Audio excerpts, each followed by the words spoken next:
জাতীয় নাগরিক পার্টির জ্যেষ্ঠ যুগ্ম মুখ্য সমন্বয়ক আব্দুল হান্নান মাসুদকে ডাকাত দলের সর্দার বলে মন্তব্য করেছেন আমজনতা দলের যুগ্ম সদস্য সচিব তারেক রহমান। বুধবার বিকেলে জাতীয় প্রেস ক্লাবের সামনে রাখাইনে মানবিক করিডোর ও চট্টগ্রাম বন্দর বিদেশিদের দেওয়ার ষড়যন্ত্রের প্রতিবাদে বিক্ষোভ সমাবেশে এ মন্তব্য করেন তিনি।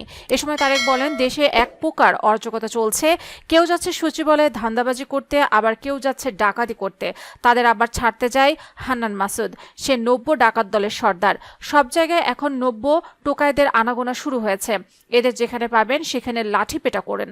তিনি বলেন, রাখাইনে মানবিক করিডোর ও চট্টগ্রাম বন্দর বিদেশিদের দেওয়ার ষড়যন্ত্র করছে সরকার। তাছাড়া চট্টগ্রামে যারা বসবাস করে তাদের কেন আদিবাসী বা উপজাতি হিসেবে ডাকতে হবে? তারাও তো এ দেশের নাগরিক। এই সরকারের সমস্যা কোথায় তাদের নাগরিক বলে ডাকলে?